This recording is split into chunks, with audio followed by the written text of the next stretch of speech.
چلا بھی گیا تو پتہ نہیں کون سا جگہ ملے گی، مقام ملے گا، آپ سے دور ہو جاؤں گا، آپ کو دیکھ نہیں پاؤں گا۔ آقا اگر جنت میں سارا کچھ دیکھ بھی لیا، جنت کا سارا حسن بھی دیکھا، آپ کو نہ دیکھا تو جنت کس کام کی، کس مزے کی؟ جنت میں بھی ہمیں وہ مزہ نہیں آئے گا اگر آپ کو نہ دیکھا۔ میرے آقا و مولا کا یہ غلام پریشان تھا، وہ رو رہا تھا، تڑپ رہا تھا، اسی لیے تو کسی نے کہا تھا، عارف کھڑی کہتے ہیں، بڑا پیارا کلام پڑھا ہے اس میرے بچے نے، اللہ اس کی صحت میں برکتیں عطا فرمائے، لیکن میاں صاحب کہتے ہیں عشق جنا دی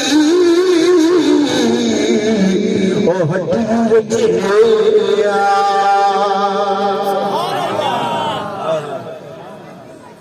میاں صاحب فرماتے ہیں عشق جنا دی ہڈی رچیا، اے رولا کم انا او ملتے رومن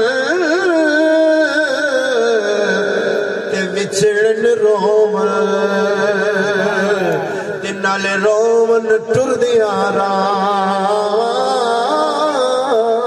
نعرہ تکبیر، نعرہ رسالت، نعرہ غوثیہ، نعرہ سلطانیہ، نعرہ سلطانیہ، نعرہ حیدری۔ اور اعظم چشتی بھی کہتا ہے، اعظم کہتے ہیں کہ عاشق دا کم رونا دھونا بن روڑ نہیں منظوری، اور دل روے ہمیں رومن اکھیاں وچ عشق دے رونا ضروری،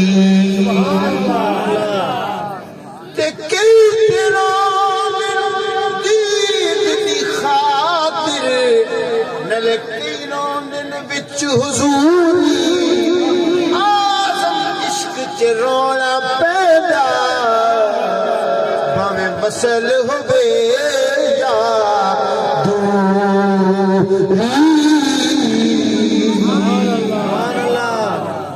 آقا کا وہ غلام رو رہا ہے، جناب صوبان رو رہے ہیں، قبولیت کے لمحات آگئے، میرے مالک نے جبریل کو بھیجا، جبریل جانا میرے نبی کی بارگاہ میں پھیرا لگا، دیکھ میرے یار کا غلام رو رہا ہے، میرے محبوب کے عشق میں تڑپ رہا ہے، اس محبوب کی غلام کو تسلی دے، من یطع اللہ والرسول فأولئک مع الذین انعم اللہ علیہم من النبیین والصدیقین والشہداء والصالحین۔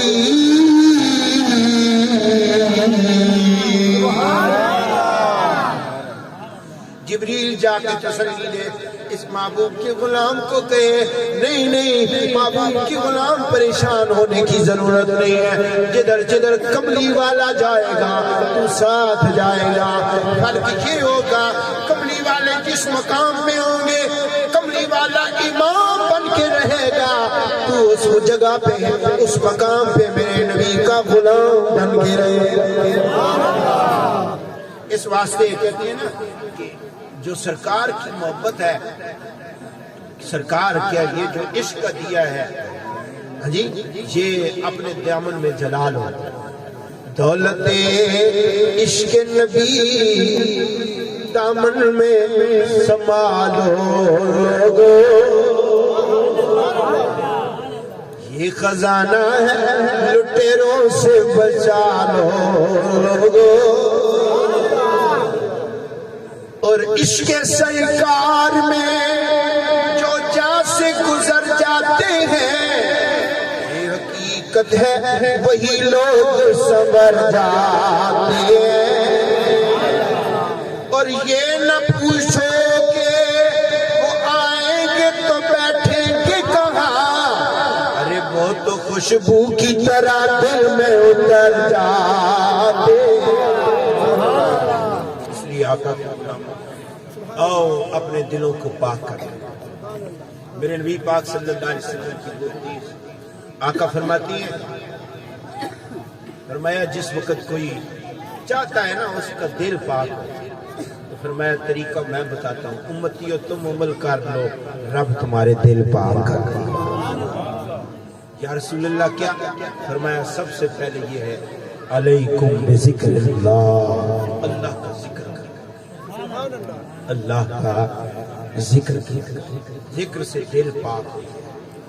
اور پھر فرمایا وَتِلَاوَتِ الْقُرْآنِ، اور پھر فرمایا قرآن کی تلاوت کیا کرو، قرآن کی تلاوت سے دل پاک ہو۔ یار آج کی اس ولی کے پاک کے نیک ولی کے اللہ کے پیارے ولی کے آسانے سے اٹھ کے جا رہے ہیں، چلو آپ سے میں مل کے وعدہ کرتا ہوں۔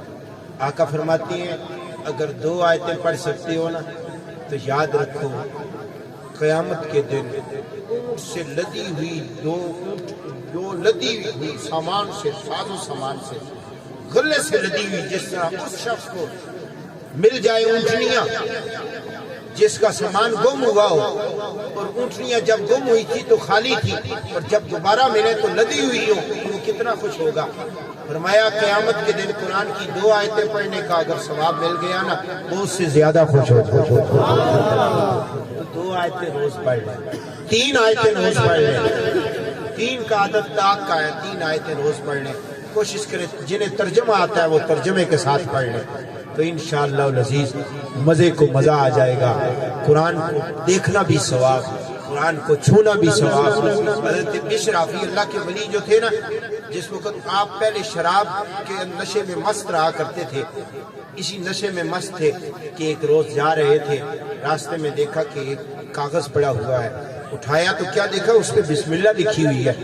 آپ نے اسے صاف کیا، صاف کر کے خوشبو لگائی اور ایک اونچی جگہ بالا خانے میں رکھ دیا۔ جس وقت رات کو سو گئے نا قسمت جاگی، پھر حضرت جناب ذوالنون مصری کو رب نے بھیجا، انہوں نے آ کے دستک دی دروازے پہ، بشر باہر آ، رب کا پیغام لے کے آیا ہوں۔ حضرت بشر رافی نے جب اللہ کا نام سنا نا تو اس وقت شراب کے نشے میں مست پہلے تھے، لیکن اب نشہ کچھ کم ہوا تھا۔ کہا اللہ کا پیغام میرے پاس آیا، ننگے پاؤں ہی چل آئے۔ کہا کیا پیغام لے کر آئے ہو؟ بشر رب نے مجھے پیغام دیا ہے، خواب میں اشارہ دیا ہے کہ بشر کو جا کے کہہ دو کہ اب شر بشر، اے بشر خوش ہو جا، رب نے سابقہ گناہ تیرے معاف کر دیے، سابقہ گناہ معاف کر دیے ہیں۔ کہا کس وجہ سے؟ کہا رب کہتا ہے میں نے صرف سابقہ گناہ معاف ہی نہیں کیے، یا بشرو طیب تسمی لا طیبن نسمک فی الدنیا والآخرہ، اے بشر تو نے میرا نام جب دیکھا اسے اٹھا کے صاف کیا اور بالا خانے میں رکھا، اسی طرح ہم نے تجھے تیرا نام بلند کر کے ولایت کے خزانے میں رکھ دیا۔ اس لیے اگر آج اللہ رب العزت کے نام کا ادب کریں گے، ہم نے اس کے نام کا ادب بھی کرنا ہے، اور ہم نے اللہ کے نیک بندوں کا ادب بھی کرنا ہے۔ جو نوجوان بیٹھے ہیں اپنے ماں باپ کا بھی ادب کرنا ہے، یاد رکھیں یہ بھی تعلیمات، بڑوں کا ادب کرنا ہے۔ بڑا بھائی، میرے آقا نے فرمایا کہ بڑے بھائی کا کتنا حق ہے۔ نعرہ رسالت، نعرہ رسالت، نعرہ غوثیہ، نعرہ حیدری، تاجدار ختم نبوت، تاجدار ختم نبوت۔ بڑے بھائی کا سرکار نے فرمایا جس طرح والد کا حق ہوتا ہے اس طرح بڑے بھائی کا بھی حق ہے، اس کی عزت کرو، رسپیکٹ کرو، ٹھیک ہے۔ ہم نے یہ سارے معاملات میں ادب کرنا ہے، احترام کرنا ہے۔ اللہ کریم ہماری حاضری اپنی بارگاہ میں قبول فرمائے۔ اب باقی جو معاملات ہیں وہ ان کی طرف بڑھنے سے جو پہلے میں گزارش کروں گا کہ جب دعا صاحب انشاءاللہ دعا فرمائیں گے اس سے پہلے ہم انشاءاللہ آخری 5-7 منٹ ذکر بھی کریں گے، تاکہ اللہ کے ولی کے پاس یہاں ذکر کو ہو جائے گا تو پھر دلوں کی طہارت بھی ہو جائے گی، اور اس کے بعد انشاءاللہ ہم دعا کی طرف بڑھیں گے۔ اللہ پاک آپ کی حاضری بھی قبول فرمائے، اللہ میری حاضری بھی قبول فرمائے۔ وآخر دعوانا ان الحمدللہ۔